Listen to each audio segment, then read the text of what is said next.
Hello and welcome to Boston. Boston is one of the world's greatest destinations, and I'd love you to experience Boston as Bostonians do.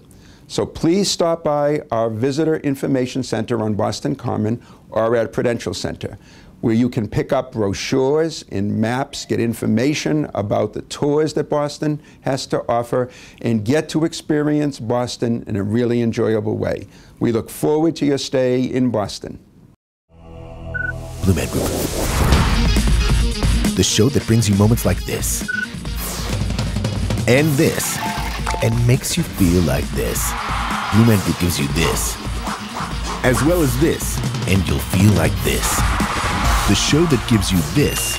And makes you feel as happy as this. Come see Blue Man Group at the Charles Playhouse in Boston.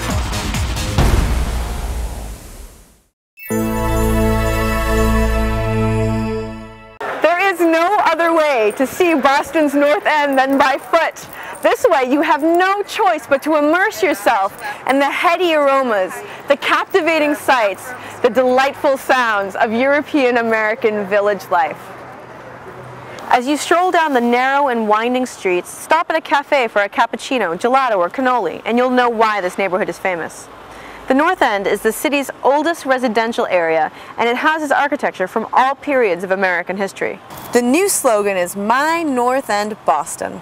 For true Revolutionary War buffs, you have to see the Old North Church, Paul Revere's house, and the magnificent views of the USS Constitution. The charisma of the North End comes from its people. It has always been a home to immigrant populations. In the past, it has housed centers of Irish and Jewish life.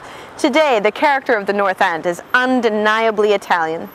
The food is to die for. Italian cuisine is like the wine it so prizes. It derives its inimitability from the earth from which it springs. And if you're planning your own meal, don't miss the North End's bakers, wine merchants, greengrocers, and salumeria. If you're looking for fresh mozzarella, prosciutto, or those hard-to-find ingredients, stop by. You're bound to find it. You absolutely have to get some of the renowned pastries, the warm, crusty breads, or my favorite, gelato. There you go. Thank you. But while you're here, sit down and enjoy the company. You'll be glad you did. Modern pastry, 150 years of old world tradition. A degree of distinction that can never be archaic. Also available online at modernpastry.com.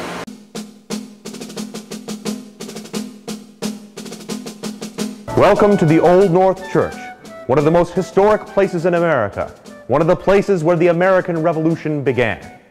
Hello, my name is William Dawes. You may not have heard of me before, but I was one of the folks who rode along with Paul Revere to alarm the countryside on the first night of our revolution, April 18th of '75. But there were other men involved. A man named Robert Newman, for instance, who was the sexton of the Old North Church. One if by land, two if by sea. Ever heard of that before? Well, Robert Newman was the man who made that happen with these two lanterns upstairs in the high steeple of this church. Let's go see it right now.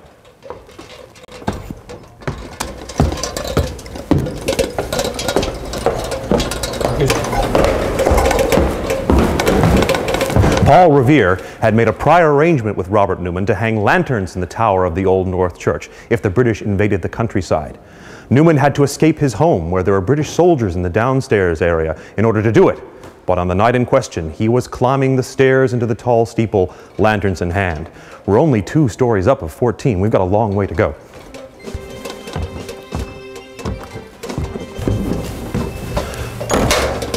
This is the bell ringing chamber. Paul Revere was a bell ringer here as a young boy, and that's how he became acquainted with the excellent view of the countryside from the tall steeple. Come on, we still got a ways to go.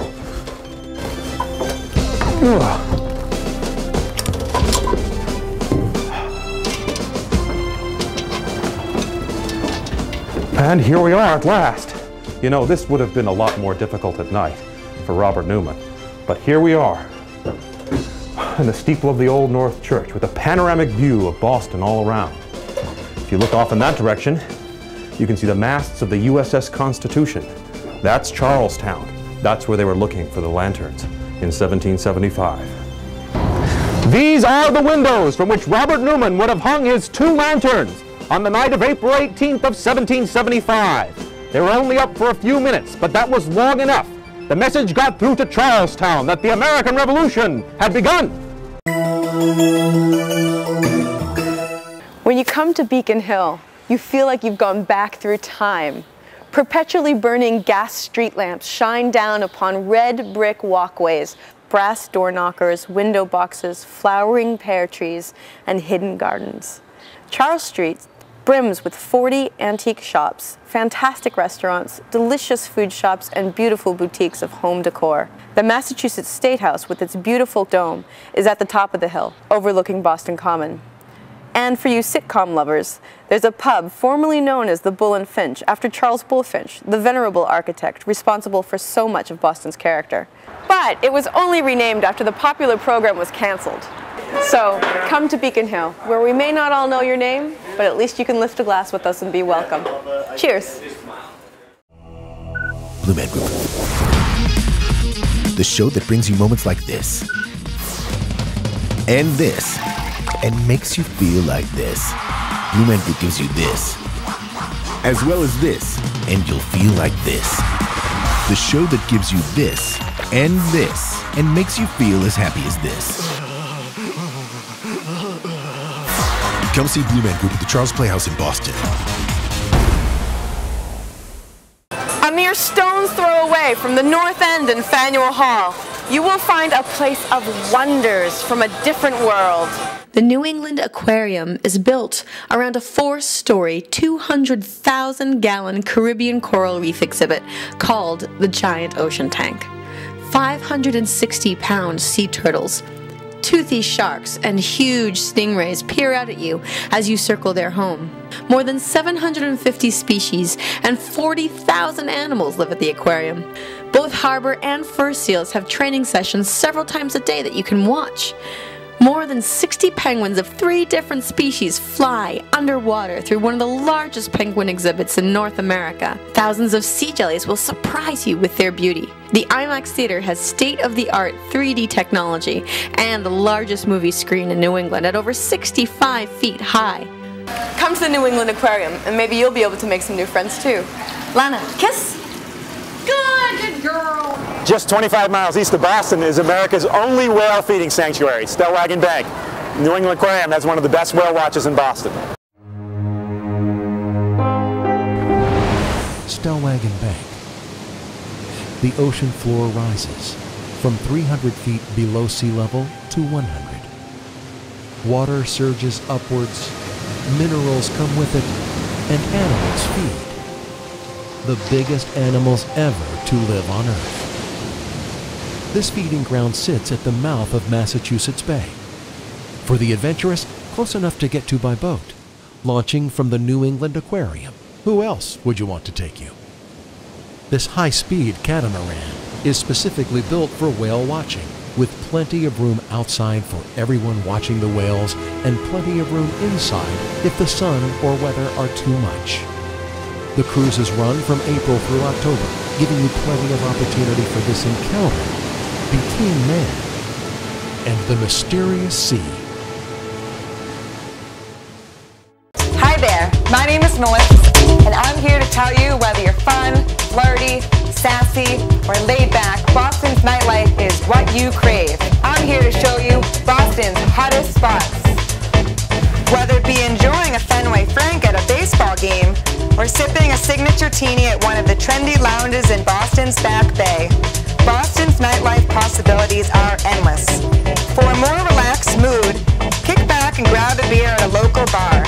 Listen to a live band and play some cool. Beantown also offers a wide variety of musical theater and dance art. Take it from a Boston baby who was born and bred here. Boston nightlife is where it's at. Come on, let's go.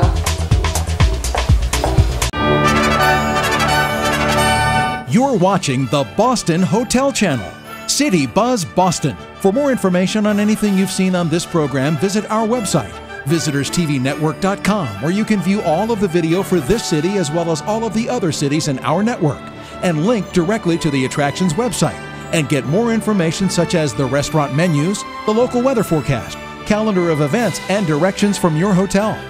All this and more at visitorstvnetwork.com.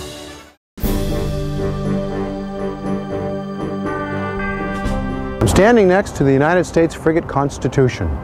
She was launched in 1797 from the yard of Edmund Hart here in Boston.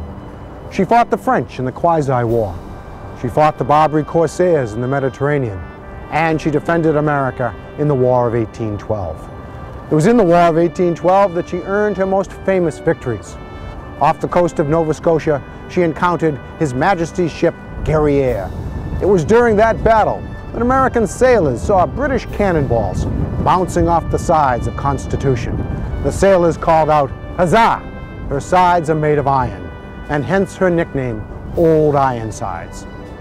Her name was selected by President George Washington. He wanted this ship named after the document that governs our nation. She has never been beaten in battle. She is the oldest commissioned warship afloat in the world, and she is here in Boston, one of America's great treasures.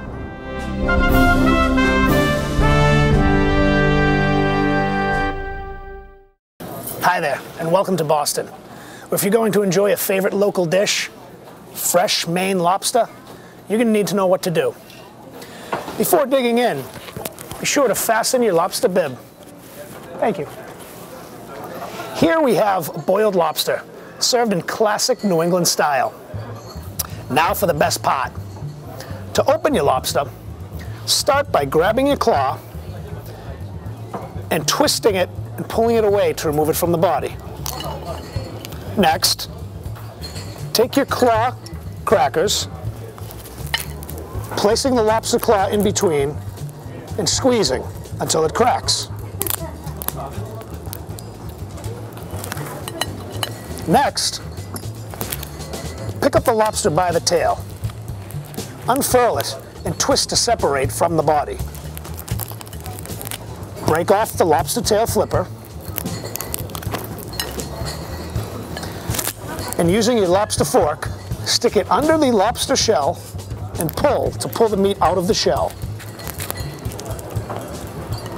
With the claw already cracked, take your lobster fork, remove the smaller claw,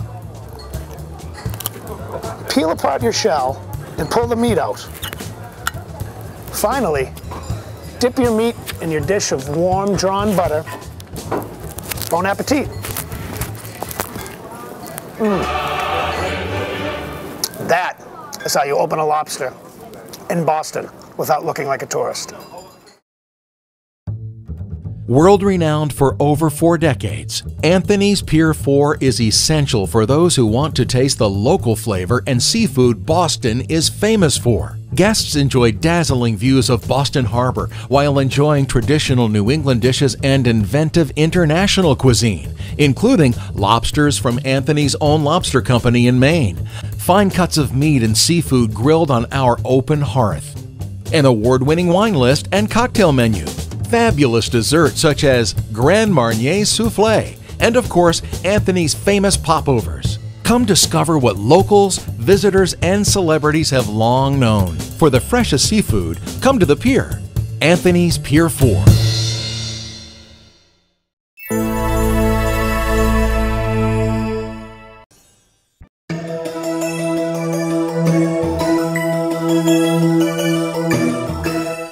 To Boston before, you may never have heard of Newbury Street. Well, that is where we are, right here in the middle of Boston's historic Back Bay. Newbury Street has been touted as the Rodeo Drive of the East, and it has everything from high-end fashion stores to small boutiques, from little cafes to beautiful spas and salons. Now it serves as Boston's representative of fashion and style, on par with San Francisco, LA, and New York. The street is home to an eclectic mix of independent shops, high-end fashion, dining establishments, and art galleries. For the city's salon and hairstyle industry, there is no other location. Shops are upscale towards the Public Garden and more modest down towards Mass Ave. To tell you the truth, Newbury Street has a little something for everyone. Come on, let's go.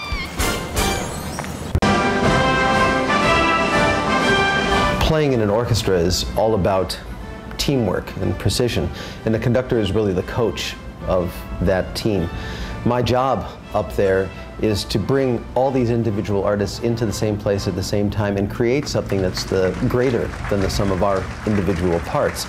When I'm conducting, I'm not thinking about anything other than the music, not thinking about the people around you, not thinking about what kind of day you've had, only thinking about making great music. And when you're doing that, you know you're having a great concert.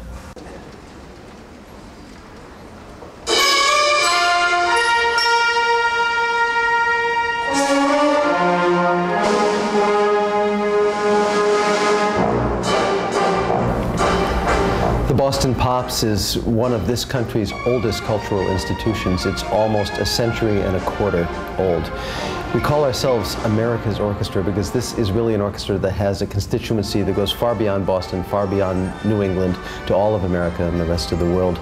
I think it's really the orchestra that plays the most exciting mix of music from all cultures, from all walks of life, from Broadway, from jazz, world music, and of course the great classics written for symphony orchestra. And we just think that we're the greatest combination of art and entertainment that you can ever find in an orchestra concert.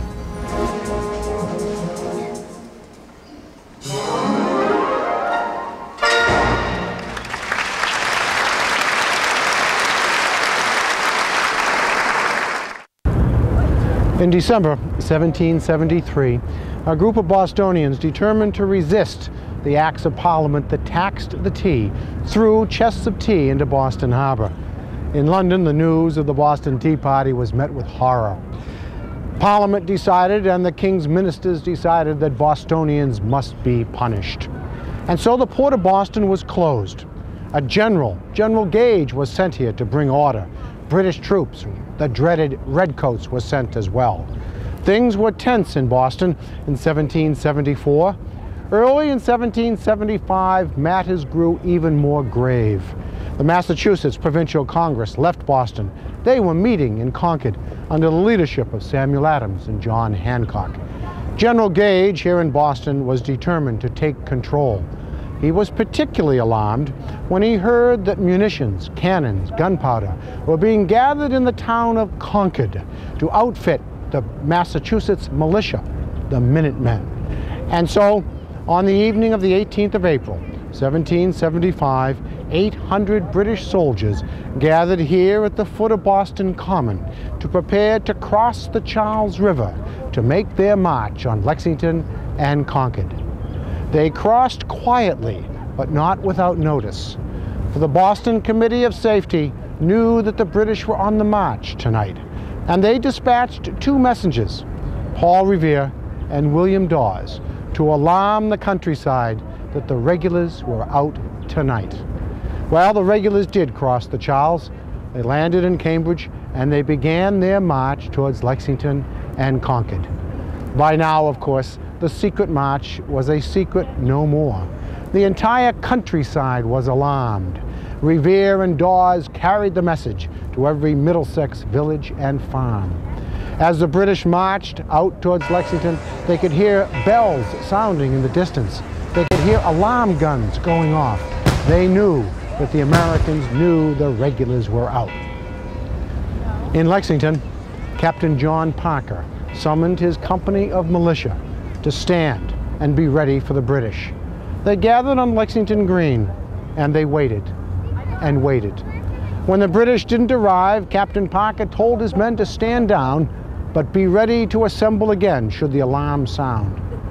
Towards dawn, on the morning of the 19th of April, suddenly the news came that the British were not far from the town. William Diamond, a young Lexington drummer, was summoned to tap the drum in alarm. Diamond did his job, and Captain Parker's men assembled on Lexington Green. As they approached the Americans, their officers yelled to them, "Lay down your arms, you damned rebels." In the meantime, Captain Parker told his men, "Stand firm, don't move." The story has it that Parker told his men, "Don't fire unless fired upon, but if they mean to have a war, then let it begin here." As the British approached, there was confusion.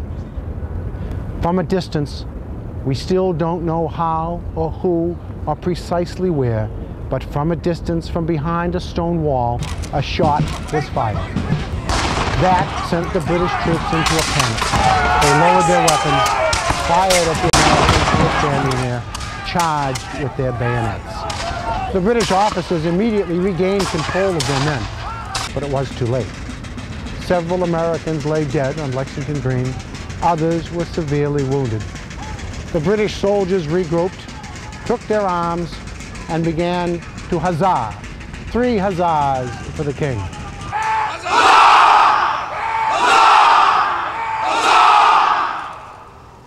And then they marched off towards the town of Concord, leaving the people of Lexington to gather their dead and tend to the wounded.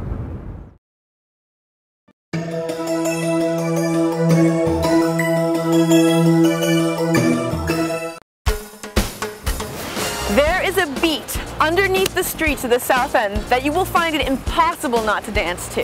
The thriving art community will enthrall you, and the vibrant population will enchant you. This area attracts a diverse mix of young families and young professionals to its Victorian brownstone buildings, and it's sure to pull you in as well. Boston College first opened its doors in the South End in 1863. Now, aside from the many art galleries and artist studios that line its streets, you can also find the Boston Ballet, the Boston Center for the Arts, and Boston University Medical Center. The Speakeasy Theater Company is the resident theater company in the Calderwood Pavilion, the first new theater in Boston in 80 years. Though the restaurants of the district tout a relatively high price point, it's worth it. Tremont Street is sometimes referred to as Restaurant Row. The range of cuisine is staggering and includes American Southern, French, Indian, Italian, Greek, Middle Eastern, Cuban, Brazilian, Thai, and Japanese. The South End's growing retail presence includes a range of shops where you can find stationery, men's and women's clothing, and home furnishings.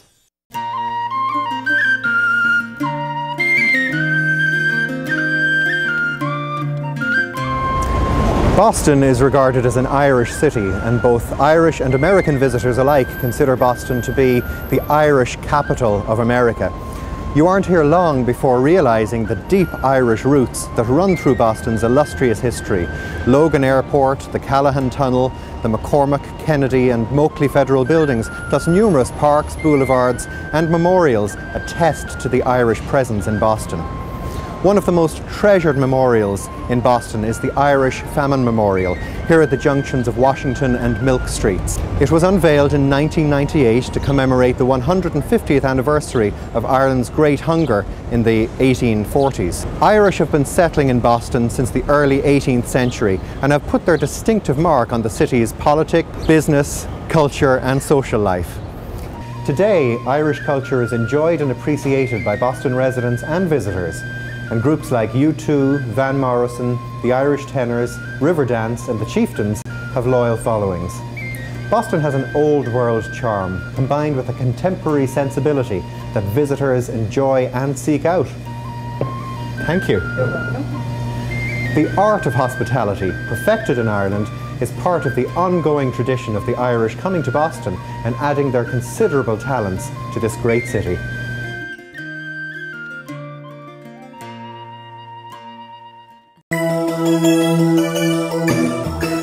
Boston is rich in history, including African American history. In 1863, the city hosted the 54th Regiment, the first all-black volunteer regiment to fight for the United States Army. You can learn more about the 54th Regiment and other aspects of Boston's Black history on the Black Heritage Trail. It's a 1.5-mile walking tour of Beacon Hill, where we look at homes of blacks in Boston and abolitionist history of Boston as well. There's also a timeline inside the museum that details information about black professional organizations and blacks' participation in the whaling industry and shipping industry as well. There's also artifacts for the 54th Regiment, like Robert Goldshaw's sword and a bust of Robert Goldshaw. The museum is open from 10 to 4 every day of the week except for Sundays.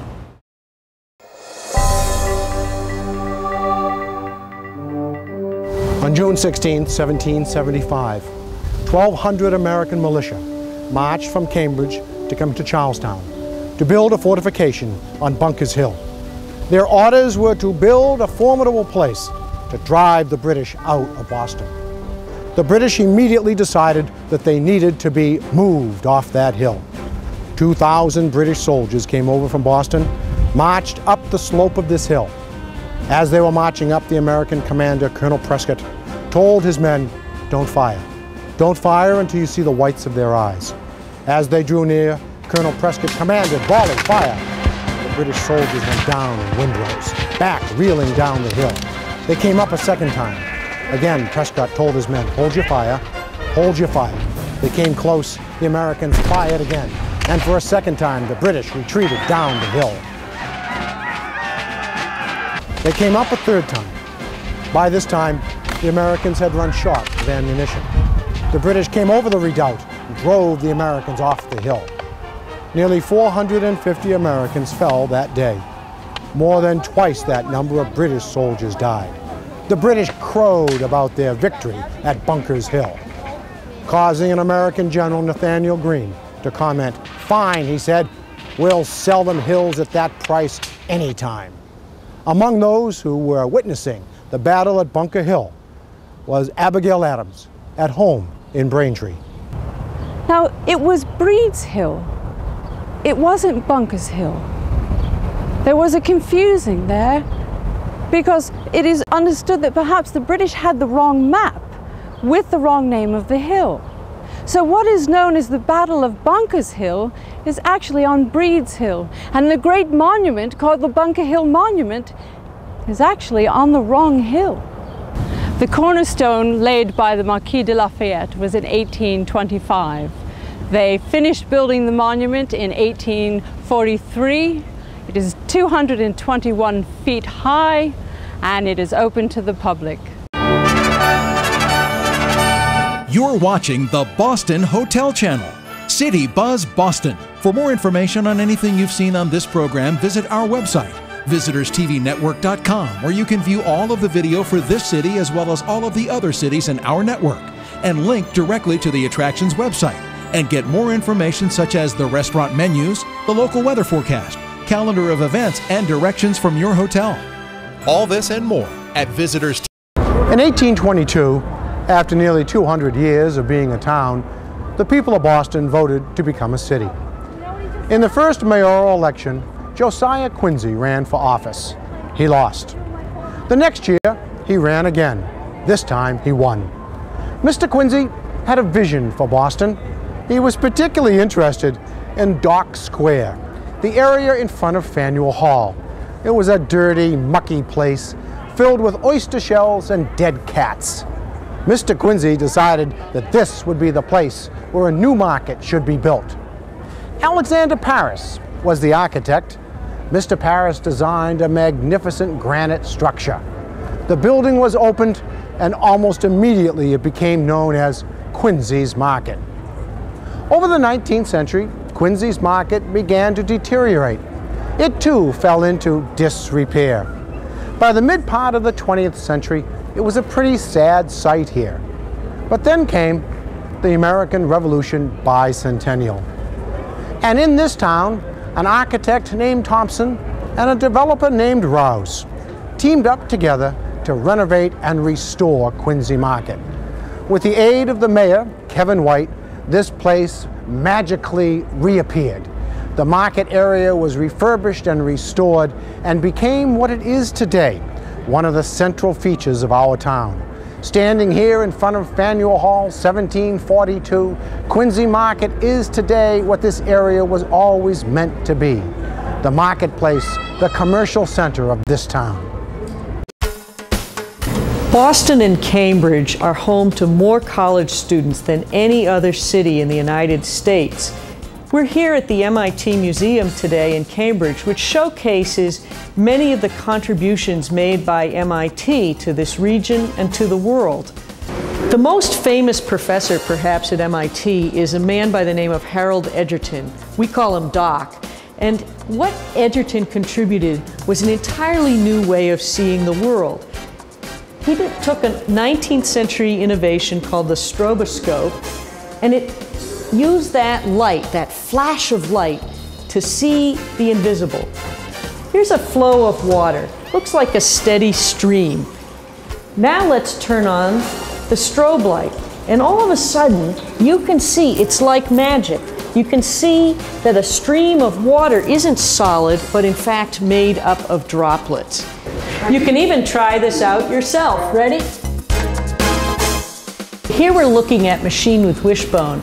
It's an amazing creation of Arthur Ganson, an artist who's long been an artist in residence here at MIT. He sat in the labs, talked with the students, with the faculty, professors, learned what they did, and then went back into his own shop and created these amazing, whimsical, funny, curious creations. He helps the students here, the faculty, and anyone, frankly, love and learn and think about creativity. And that's at the essence of technology and one of the most important things that we teach here at MIT. Well, Kismet, one of our newest additions, and I would like to thank you for visiting the MIT Museum. You can see many other innovations here at the museum, and we're open 6 days a week, Tuesday to Sunday, and we're located at 265 Massachusetts Avenue. Peter Faneuil was an orphan. He was raised by his Uncle Andrew, wealthy merchant in the town of Boston. When Uncle Andrew died, he left his entire estate to his nephew Peter on a condition. The condition was that Peter must never marry. Peter agreed to the condition, and he became known in Boston as the Jolly Bachelor. Boston needed a new marketplace. Peter Faneuil built this building and presented it to the people of the town. In gratitude for his generosity, they named it after him, Faneuil Hall. This became the central market for Boston.